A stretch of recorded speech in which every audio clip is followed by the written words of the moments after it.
ბოდიშვილი მე დავტოვე შეხვედრა დროზე ადრე იმის გამო რომ შევარდნაძემ გამიცხადა რომ არ სურს ჩემთან მუშაობა.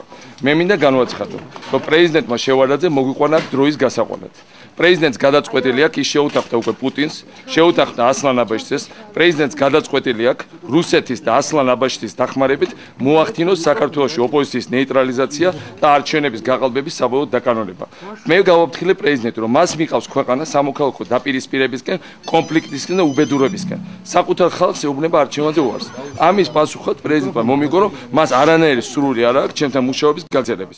არ ვიცი ხა თუ ხვალ რაიმე იქნება კონკრეტული წინადადებები შემოთავაზებული ხელისუფლების და პრეზიდენტის მხრიდან პრეზიდენტმა ბრძანა რომ ის ამაღამ დაავალებს შესაბამის ადამიანებს და სტრუქტურებს რომ გაერკვეს თავად უფრო ვითარებაში და ხვალ იქნება მზად პასუხისთვის. მე უნდა გითხრათ რომ პრეზიდენტი დღეს აშკარად არ იყო მზად ამ საუბრისათვის პრაქტიკულად ძალიან მწვავედ და პირდაპირ ყველა ვინც ვესწრებოდით ამ შეხვედრას დაუფიქსირა პრეზიდენტს რომ ის რაც მოხდა 2 ნოემბერს საქართველოში ვერანაირად ვერ შეფასდება როგორც არჩევნები ჩვენ ვერ მივიღეთ კონკრეტული პასუხი ვერც ერთ საკითხზე თუმცა პრეზიდენტმა მიუხედავად იმისა რომ ბოლოს მოხდა ძალიან ისეთი შელაპარაკება მასსა და სააკაშვილს შორის და ჩვენ შევყომდით იმის გამო რომ ეს ძალიან მოულოდნელად მოხდა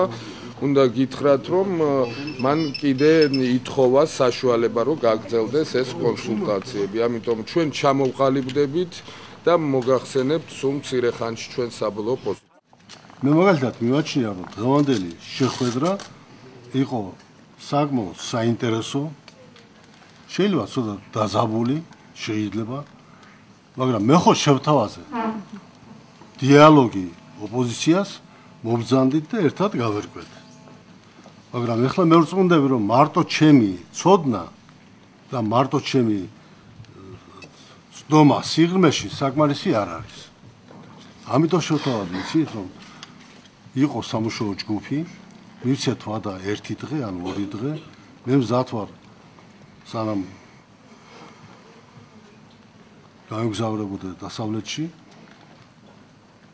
გამოვყვა ასეთი ჯგუფი სამუშაო დაუვალო რომ ამ საკითხებზე ჩამოყალიბონ შეხედულებები რომელია სწორი რომელი არა ბევრი რამ ალბათ სწორია მე მინდა კარგად დაიმახსოვროთ ეს პრეზიდენტს აქვს არჩევნების დანიშვნის უფლება მაგრამ შედეგების გაუქმების უფლება პრეზიდენტს არ აქვს ამიტომ მე დღეს არ შემეძლო მე თქვა რომ აი რასაც თქვენ ამბობთ გაუქმოთ და ახალი დავნიშნოთ ამის საფუძველი მე არ მაქვს არ შემიძლია იცით ხანდახან პრეტენზიებს აყენებენ თქვა ეს პიროვნება არ არის სანდო მეორე არის სანდო ახლა ჩემთვის ეს არაფერს არ ნიშნავს თუ დოკუმენტი არ მაქვს თუ მტკიცება არ მაქვს მე მგონი მიხეილია ცოტა უფრო გაფიცხებული არცაა გასაკვირი იმიტომ მას უფრო სხვა მოთხოვნები ჰქონდა და დაახლოებით ზურაბ ჟვანიას და ხალბატონი ნინოს დაახლოებით ასეთი შეხედულების იყო რომ ალბათ საჭირო იქნება კიდევ შევხვდეთ მე ვფიქრობ მიზანი არის ძირითადი მიზანი პრეზიდენტის გადადგომა გვინდა თუ არ გვინდა ეს ასია თქვენ იცით მე ამას არც ერთი სახელმწიფოს მეთაური და არც ერთი პრეზიდენტი არ აკეთებს რაც მე გავაკეთე ამ დილით თავრობის სახლის წინ რა ისმოდა იქ რა ხმები იყო გადადექი ერთი შეკითხვას არ დაუსვამს იმ ახალგაზრდას რომელიც ამ გადადგომას მოითხოვდა ეხლა მეც ხომ ადამიანი ვარ ერთი შეურაცხყოფა მეორე შეურაცხყოფა აქ ასეთი შეხვედრა რატო არ შეიძლებოდა რომ ახალგაზრდებს მოესმინათ ამ ხნის კაცია 76 წლის კაცი მოვიდა. ეხლა მე მიხეილი მეუბნებოდა რომ მე ვარ ამადამ პრემიის ლაურეატი, ამადამ უნივერსიტეტის რაღაც კურსდამთავრებული და რაღაცა და რაღაცა. ნუ ახლა მე უხერხულება მასე ლაპარაკი. ის თუ არის 5 პრემიის ლაურეატი, მე ალბათ 30-ის ვარ, ხო? ხო არ ვეტრებახები, ხო არ მჭირდება ეს კი გაიგონია ჩემგან როდესაც მე 25 თუ 20 თუ 25 უმაღლესი სასწავლებლის საზღვარგარეთის, არა საბჭოეთის, ყოფილი საბჭოეთის, საზღვარგარეთის უნივერსიტეტების საპატიო დოქტორი ვარ. იზოლებული ვიყავი, მე თქვა, კაცო, დამანები თავი, ეს არაა ჩემთვის საინტერესო. და ამით მე ვერ გამაკვირვებ.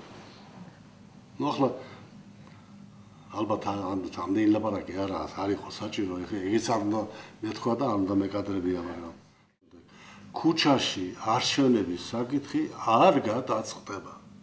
არ გადაწყდება. ამას უნდა არის ცენტრალური საარჩევნო კომისია, ადგილობრივი საარჩევნო კომისიები, არის სასამართლოები, ხვალ მაგალითად 4 თუ 5 საქმე უნდა გაირჩეს საოლქო სასამართლოში, ქალაქის.